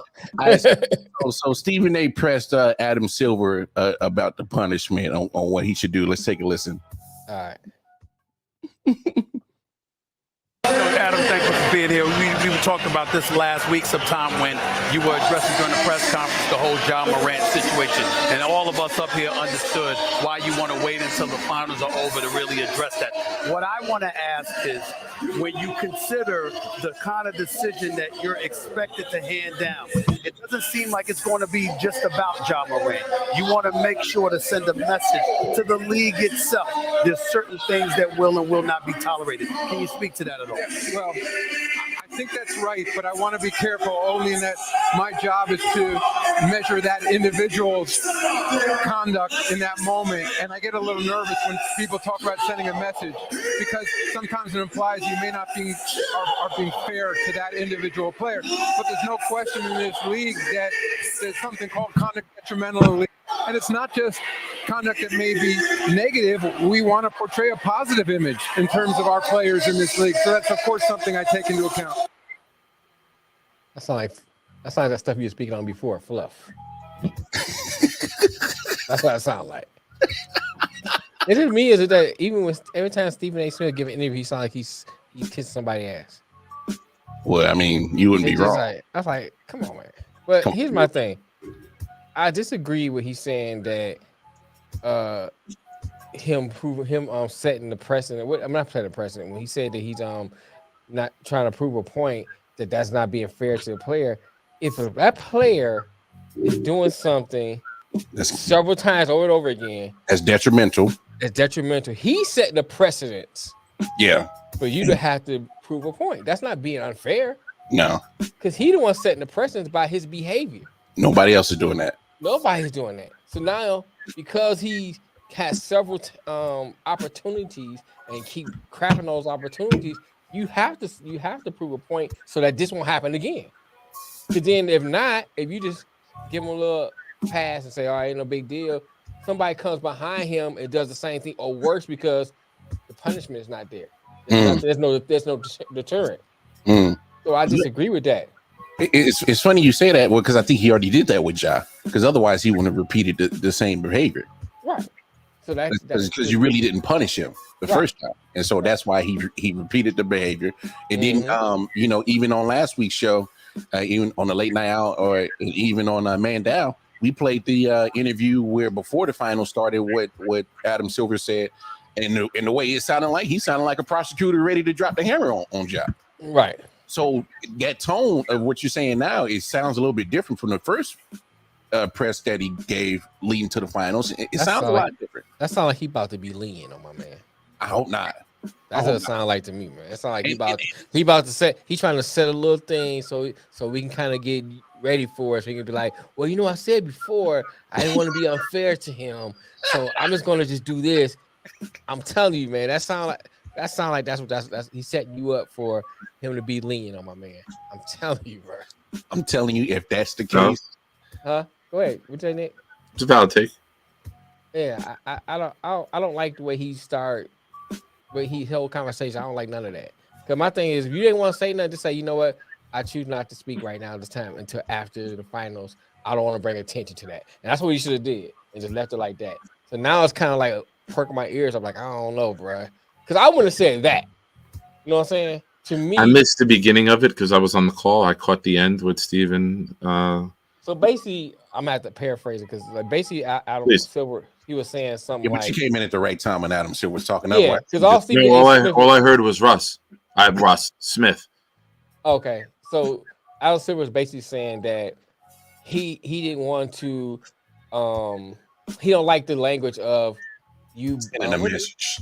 Yeah, sending a message. That's what it was. He don't like the language of sending a message. Said, he feel like it'd be unfair towards the player, and we want to set positive images and stuff like that for the NBA as a player. So my thing is, that sounds like fluff. That sounds like you setting us up so that you can be leaning on him and then go back to what you said before. Well, see, I said over here that I didn't want to be unfair to Ja.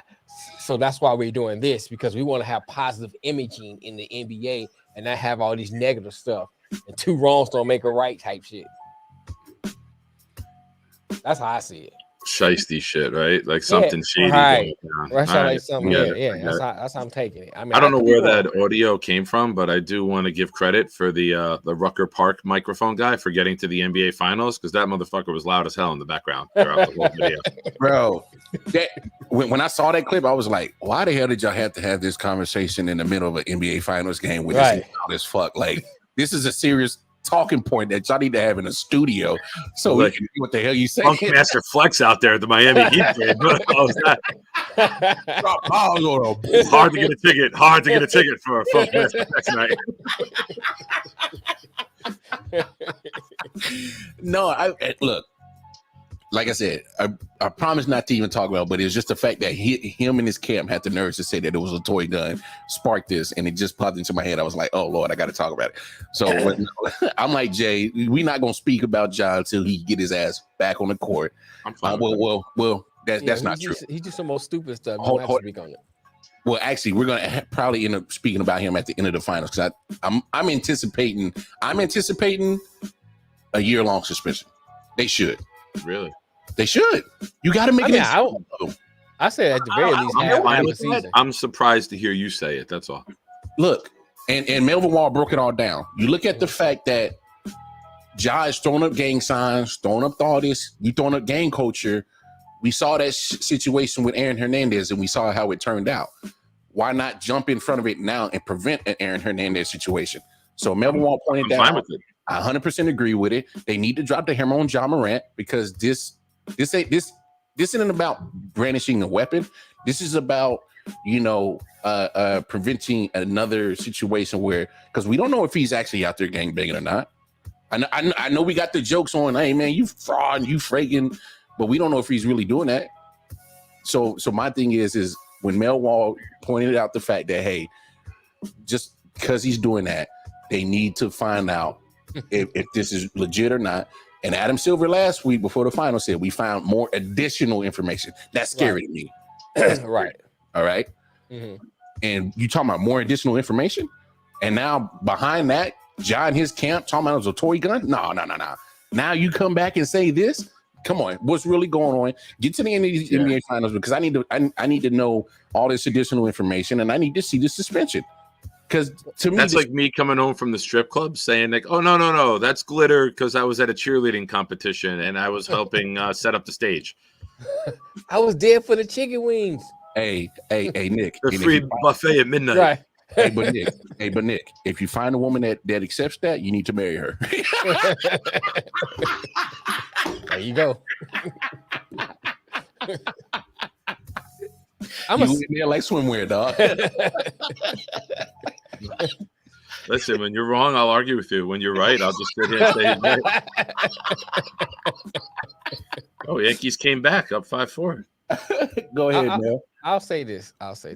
When you look at the whole situation with Ja Morant, if I'm looking at it from an Adam Silver standpoint, mm-hmm.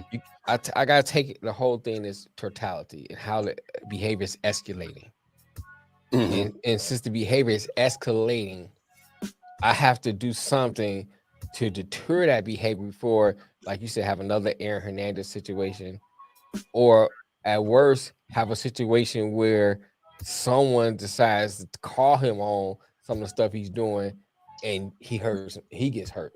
Because you're not only protecting your brand, you're protecting the NBA brand, you got to protect the player too as commissioner. So you got to look at all that. And if it's true that he's never lived that life or whatever, and he's perpetuating that life, yeah, you need to protect him for that, because it's obvious that like people in his campus not doing it because he keeps doing the same thing.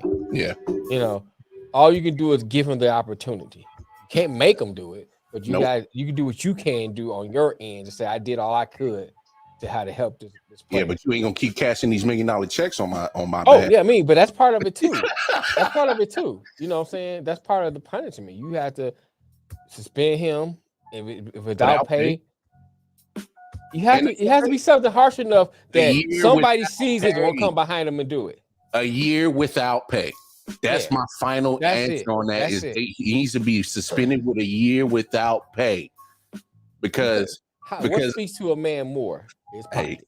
The pocket. His pocket. Hey man, even if it's $20, I was mad Bank of America hit me with an overdraft fee. Right. I said, hey man, I need y'all to take that off. It's like, well, Mr. White, I said, I don't care if it's $20. It's the fact of the matter is you take money away from me, and you take money away from man. Come on, you fuck with them three. You got my attention. Wait, hold on. I said, go ahead. What'd you say? I'm saying money, family. You said food. Food. I can make a kid anytime. So money, food, pussy. You know what I'm saying? Pussy is family. What you talking about? What are you talking about? I'm just saying, like, I thought your unmute yourself, Nick, because I know you got a joke that was good and you wasted it because you was muted. It's funny because money and food will both pay for pussy. He's got the order correct. It's all going to, in the whole big old cycle. Damn, you should have stayed muted. We're definitely getting canceled. Not saying I've done it, but I've been on a date. Hey, I'm proud of you, my boy. I'm trying to have all three at the same time.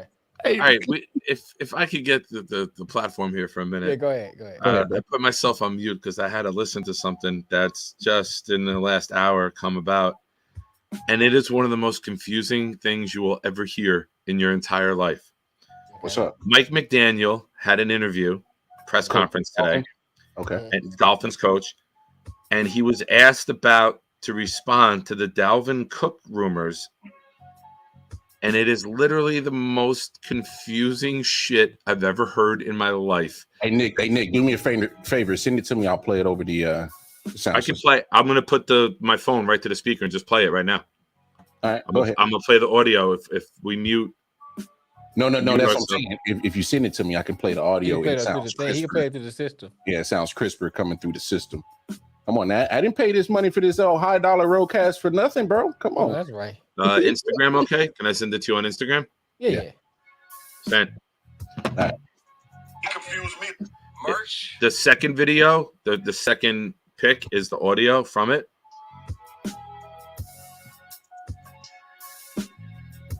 And I got you. 83. That day I was born, right? Now we take a closer look at that date. And that, in fact, was not yesterday. Okay, so people that are rumored to be tall, short, people that are rumored to be,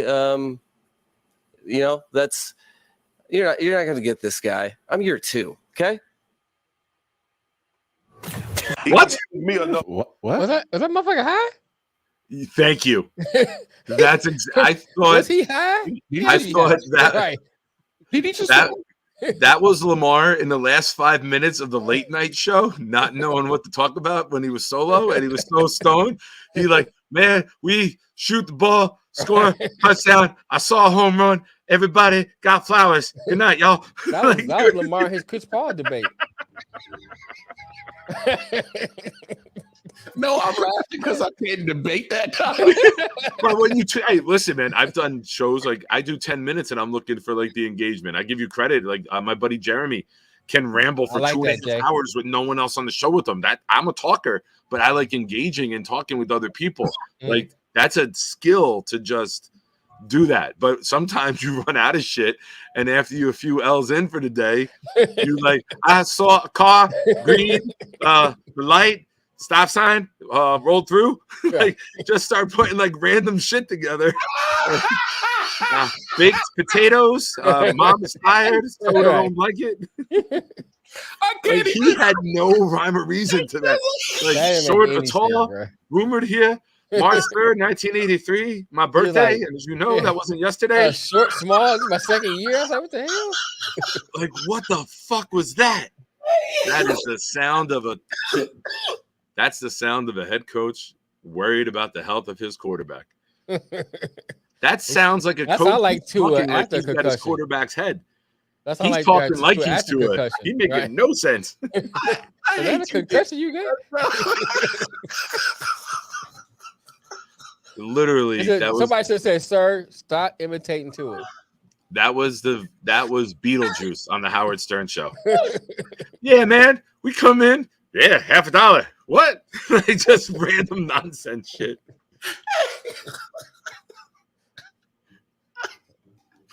Yo, no, like real talk. Like I had.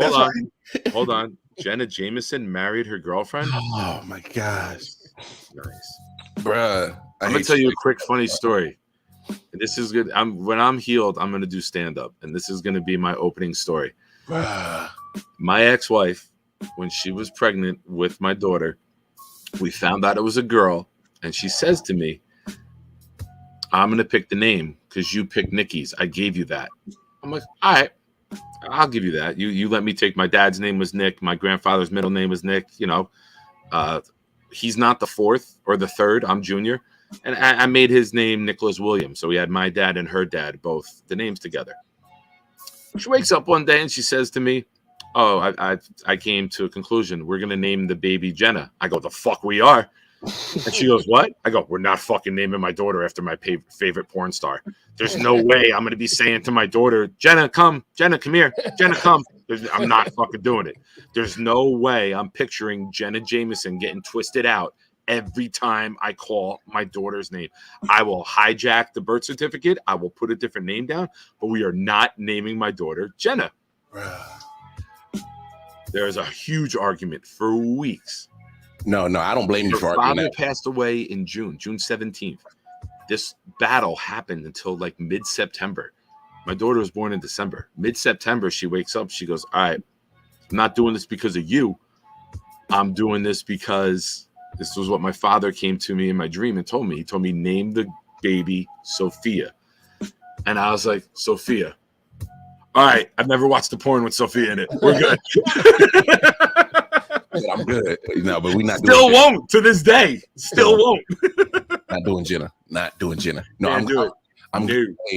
Hey, I'm proud of you, dog. I'm glad you stood your ground on that one, dog. I'm not naming my daughter Jenna. You kidding me? No, bro. I respect it. I'm glad you stood your ground up for that one. Because I knew I couldn't have none of my daughters named Jada. Why? Because you jerk off to Jada Kiss? Oh, got him, Mel. What's up? Wow. Wow. Yeah. Your eyeballs are rolling in your head when you see Jada Fire. Anyway. Last name was what? Fire. Jada Fire. That's from the syphilis.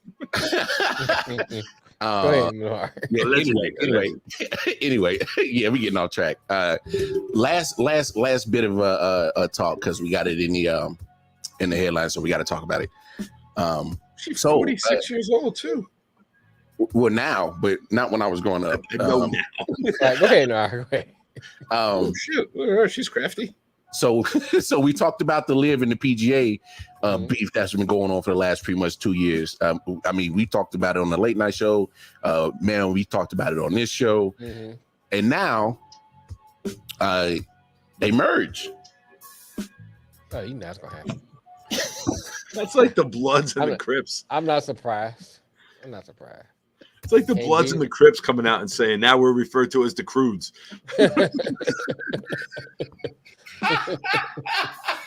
Or the Blips, depending on who bought who.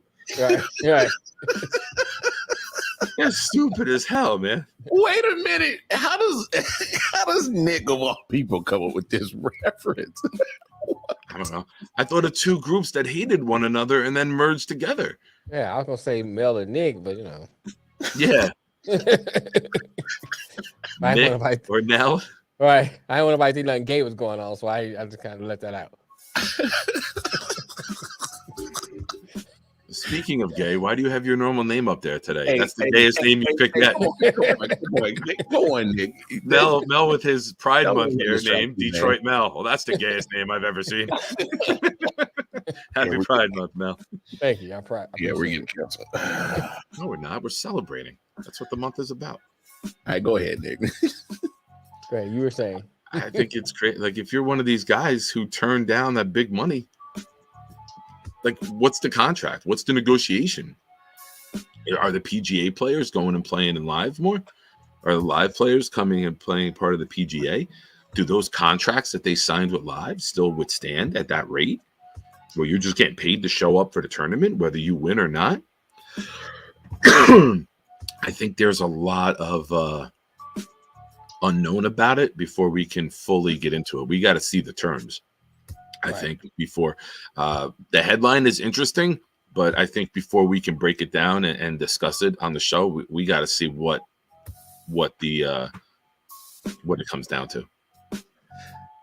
Who gave, right? Who bought? Is it a flat merger? Did somebody buy out the other one? What's the structure of it? I mean, there's so many questions with this, because Live was going in and saying, we're the antithesis of the PGA.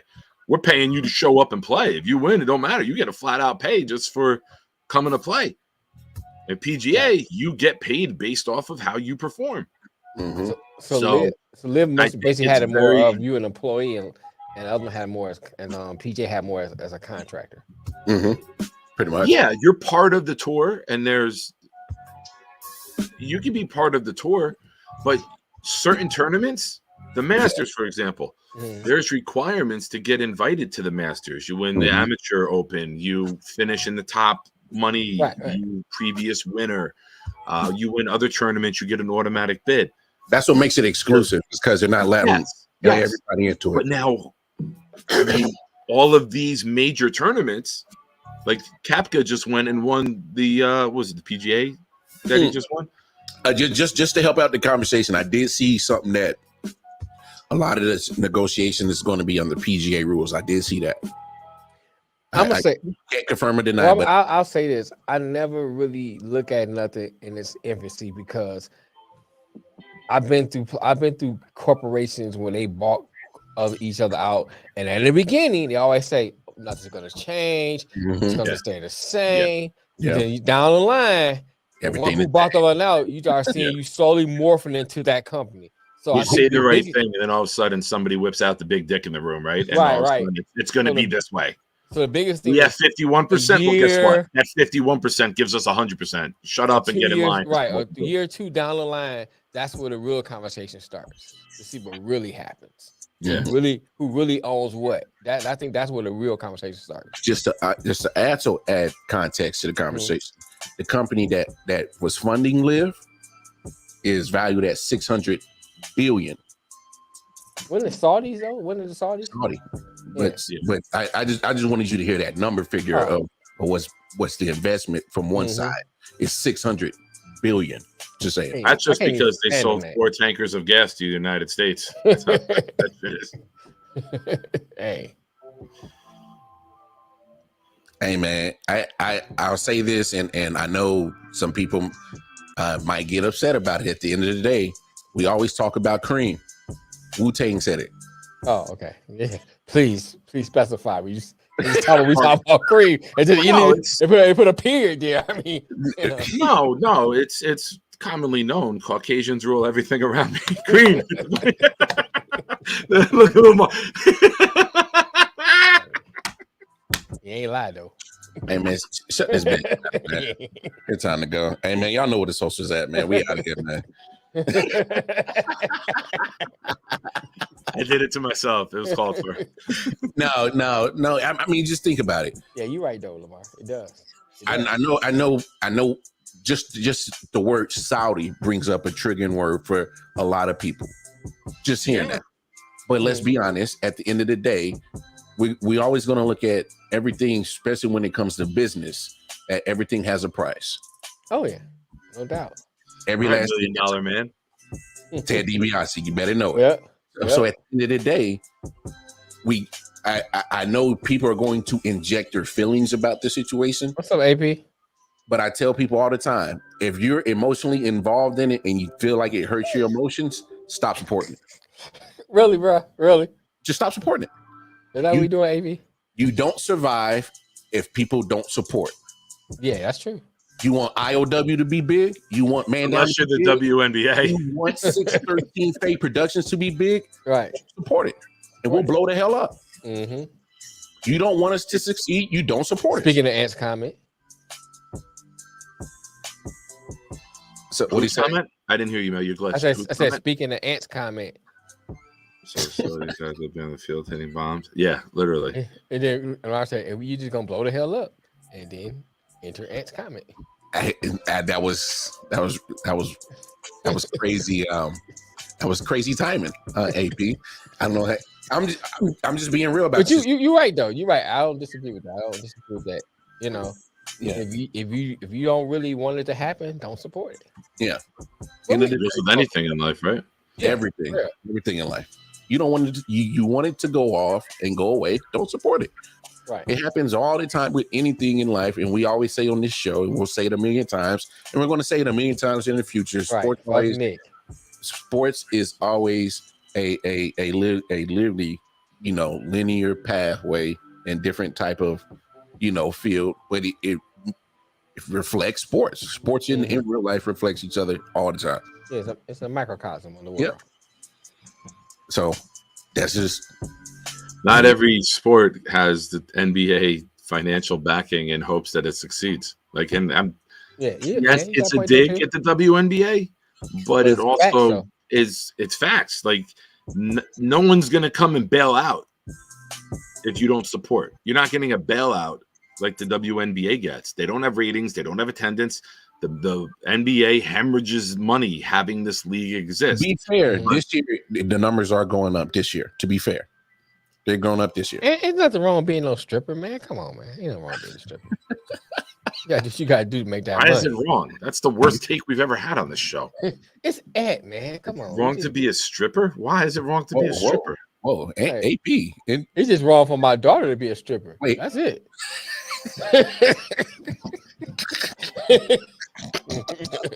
It's wrong to be a stripper. Well, how weird would those places be with that music, Black Flight, and just guys sitting around looking at one another? It's some good chicken wing, though. Hey, man, I think that's definitely time to start doing this. Right? Hey, man, make sure y'all tune in with us every Monday and Thursday, 4 p.m. Eastern Standard Time. Make sure you follow all of our content, I.O.W. Sports Network, Facebook, Instagram, most importantly, the YouTube channel, I.O.W. Sports 1 on the Twitter, proud New York Jets fans on YouTube. We gonna always shout out the people that we collab with a lot of times. 613 Fate Productions. Shout out to Jay Jones, Mike T, G Money, all the ladies at Facts, all the fellas at Four Corners of Wrestling, and of course, Man Down Sports. So if y'all not peeping our content out, make sure y'all peeping out their content for sure. All right. Hey, we're gonna be live, me and MJ, Jersey Boy MJ, Thursday night show tonight, late night Owl edition, 11 p.m. Eastern Standard Time. Tap in with us. We'll probably end up talking Stanley Cup playoffs. Hey man, I see Vegas running away with this thing, man. Yo, tonight, it's definitely over with. Oh yeah, 7-2, bro. It was ridiculous. Well, look at the goal differential. It's 12-4 right now. So they're pretty much body dropping and dropping. Yeah, they are. Didn't Florida lost they backup Goldie, didn't they? Yeah, but he was the one that was giving up almost like 5 goals. So I don't I